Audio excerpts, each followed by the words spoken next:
We were able to smoothly complete the ceremony, she expressed appreciatively. Then, abruptly, she added, "The funeral is over now.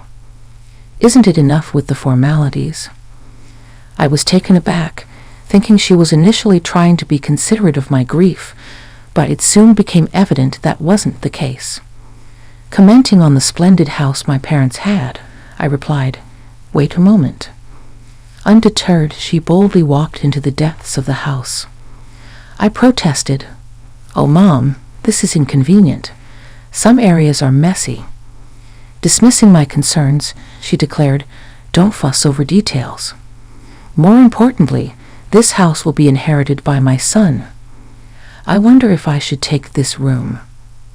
Hesitating, I tried to clarify, "Mom, actually, I'm the one inheriting this house." Smirking, she responded, "I know your parents didn't have any other children, right?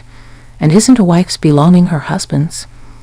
So, in essence, this house belongs to my son, doesn't it?" I sighed, questioning the validity of her claim. Cheerfully, she added, "From now on, let's get along." My hesitation prompted her to confidently declare, turning this room into my room. Concerned, I asked, "Does that mean we'll be living together?" Without hesitation, she replied, "Exactly. I've decided. With such a splendid house, it'd be a waste to have empty rooms when two people can live here. Finally, I won't have to take care of my husband all by myself." Unfortunately, my mother had recently passed away, and yet my mother-in-law was making such statements. I became increasingly angered, wondering why she would joke around at a time like this. Just as my conversation with my mother-in-law seemed to catch my husband's attention, he intervened. "Mom, what are you saying?" "This isn't the right time for such discussions," he scolded. Undeterred, my mother-in-law retorted, "Why make such a fuss?" Firmly, my husband insisted, "Just leave." He escorted her out of the house, apologizing, "Sorry, my mom can be unreasonable." Grateful for my dependable husband, I replied, "It's fine. Thanks to you for handling it." Yet in the days that followed, I would come to realize that my husband's perspective on scolding my mother-in-law was subtly different from my own. 10 days after my mother's funeral, as things settled down a bit, we decided to discuss the fate of my family home. Unexpectedly, my husband made a proposal. "This apartment is cramped. Shouldn't we move back to my parents' house?" I suggested. Agreeing, he added, "Yeah, you're right. With more belongings and the possibility of having kids, it's better than squeezing into this tiny apartment." Then, hesitantly, he concluded, "Well, then we should start preparing for the move." I had a pressing matter to discuss about the move. "What's the matter?" I inquired. He hesitated before revealing, "Considering the spacious house and all the empty rooms, I thought maybe my parents could move in with us." Stunned, I questioned, "Are you suggesting we live together?" Recently, I've noticed a change in my husband. Despite thinking he prioritized my opinions, I now wonder if he's merely a yes man or even a pushover. His compliance with my mother-in-law's requests and his suggestion of living together make me question his true stance. Despite my repeated objections to cohabitation, he persists, seemingly prioritizing her over me. Haven't I said it repeatedly? "We won't live together," I reminded him.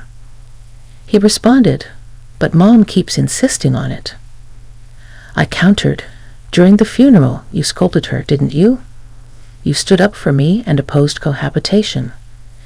He admitted, "Yes, I was upset about her barging into the house, but that doesn't mean I'm entirely against living together. I just thought such an important decision shouldn't be made casually in that setting." It was decisive. Despite nodding in agreement with my stance, he seems more inclined toward my mother-in-law. Moreover, he avoids making definitive decisions, maintaining a certain distance, perhaps unconsciously believing he remains neutral. People like him can be tricky, convincing themselves of their neutrality and decision-making abilities. It's frustrating. I oppose living with someone who barged into my parents' house on the day of the funeral and suggested living in a particular room. I won't change my stance, please convey. At 8:54, he says, "This to your mom, I insist." I respond, "Why? You seem really bothered by it." He replies, "Fine, I'll let her know," at 9 o'clock. While I had mentally prepared for the possibility of living with my in-laws when we got married, witnessing my mother-in-law's behavior during my mother's funeral changed my perspective. Living together in the cherished home my father built is now unthinkable, especially considering my husband's lack of assertiveness. When he conveyed my opposition to cohabitation, my mother-in-law directly protested by calling me, saying, "Why are you opposing cohabitation when there's such a spacious house?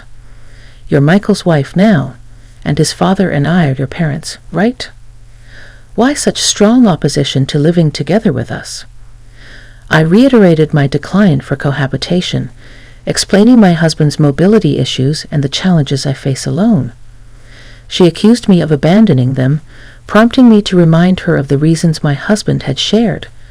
Despite feeling sorry for my father-in-law's health, I can't ignore the possibility of everything related to him being pushed onto me if we were to live together. If we consider cohabitation, a significant improvement in my husband and mother-in-law's mindset is a non-negotiable requirement. A few days after my mother-in-law labeled me heartless, my husband surprised me by rearranging the living room, moving furniture around to create space. Intrigued, I asked, "What are you doing? Is this for storing moving boxes?" He responded, "No, I'm planning to make space for 2 beds here." The mention of 2 beds filled me with dread, and cautiously I asked, "Are your parents coming to stay?" To my dismay, he replied, "No, they're moving in today." Even before the actual move, the realization hit me. Despite my objections, my husband and mother-in-law were forcing cohabitation upon me. Why is this happening? I questioned, feeling a growing sense of frustration. He explained, "Their lease is up, so we decided they'd move here without renewing it. It'll be cramped for 4 people, but we're moving soon, right? Just bear with it for a little while." Distressed, I reiterated, "That's not what I meant." Why is cohabitation even on the table? I've said it before. Don't want to live with someone who barged into my parents' house on the day of the funeral and suggested living in this room. "I'll make sure to talk to Mom," he responded. "We'll be living together from now on, so please get along." Annoyed, I questioned, "Why do you prioritize everything your mom says?" He clarified, "It's not about prioritizing her. I listened to both of your opinions and made a judgment." However, when it came to my mother-in-law, my husband seemed to have fallen for her cohabitation strategy. Unwittingly swayed by her, he believed he was making independent judgments. I used to see him as kind, but when paired with my mother-in-law, he became a handful, forcing me into cohabitation with my in-laws. As we welcomed my in-laws into our cramped apartment, my mother-in-law began complaining about the living conditions. Apologizing for the sudden addition of 2 elderly people, I assured them we would endure until the move. However, my father-in-law, Tony, seemed polite, and it appeared he wouldn't be problematic. But subtle signs indicated he was following my mother-in-law's lead, becoming another yes man. Days later, my mother-in-law requested an errand to buy a medicated patch. Frustrated, I wondered why she made decisions without involving me in the conversation. Minor as it was, it raised concerns about potential future impositions. Living together seemed unsustainable with my in-laws preparing for their move to my parents' home. I decided to take preemptive action. As my mother-in-law expressed excitement about moving to the spacious house, I initiated behind-the-scenes preparations, determined to protect my parents' home. After about 10 uneventful days, I revealed my decision to renounce my inheritance, handing over the official court approval. I explained that house holds immense sentimental value. I couldn't bear the thought of you living there, so I decided to let go of the house, preserving it as a beautiful memory in my heart. My mother-in-law scolded. What madness possessed you? Even if you were letting it go, you could have sold it for money. Why abandon the house? I calmly explained, even if I sold it, you'd just rely on that money next. I thought it'd be clearer if I simply had nothing. She retorted, we moved out of our previous place for this move, you know. What are you doing? How will you make it up to us? Firmly, I stood my ground. I've consistently opposed cohabitation, yet without proper discussion, you forced it upon me, so I took a firm stance. Both my husband and mother-in-law seemed stunned upon learning about my renunciation of inheritance. Their faces drained of color, and they were left speechless, their strength sapped. My father-in-law looked bewildered as he observed the two of them. However, I wasn't about to let up. Michael, I continued, I've been thinking about getting a divorce. What do you think? My husband stammered, divorce? My mother-in-law chimed in, Michael, you should divorce this ridiculous wife immediately. I had expected her immediate demand for divorce, wanting to confirm whether my husband could make an independent decision at this critical moment. Mom, my husband mumbled.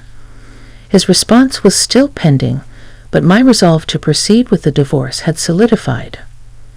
Fine, divorce is the only option, my mother-in-law snapped. My father-in-law interjected, Michael, it can't be helped. Your mom insists. My husband said, well, you seem to want a divorce too, and maybe that's for the best. Even with insignificant decisions, my husband and father-in-law remained yes-men to my mother-in-law, and now my husband's words made it sound as if he changed his opinion for my sake. Very well, I declared. Let's proceed with the divorce. I'll be moving out with minimal belongings. I spent the night at a budget hotel. Urgent matters awaited the next day, so I took half a day off work and headed back to the courthouse.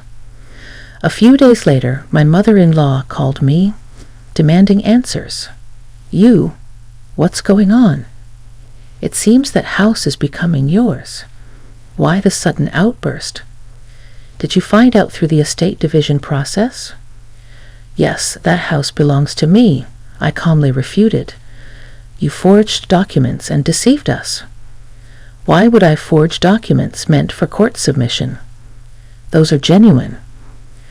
Then why is the house becoming yours when you were supposed to renounce the inheritance? I explained. Well, right after that, I promptly withdrew the application. Renouncing an inheritance is difficult once accepted. However, it takes about a month for the renunciation application to be accepted, during which time it can be withdrawn at any point. The documents I showed my in-laws were not acceptance-related. They were from the application stage.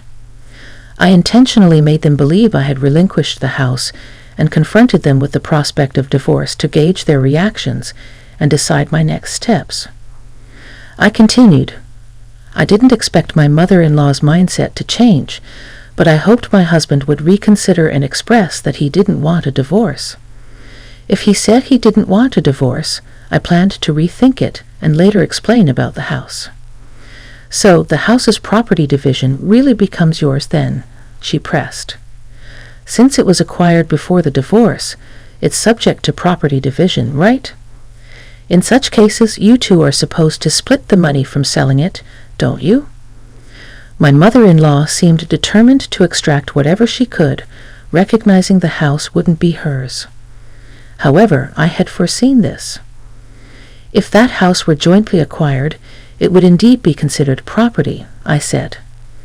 However, it's a unique asset acquired through inheritance, exempt from property division. Unfortunately, specific assets like this aren't eligible for division. She persisted. What about the money that would come to Michael through property division? I calmly responded, we've only been married for a few years, so there's hardly anything substantial. Maybe just the car, although there's still an outstanding loan on it.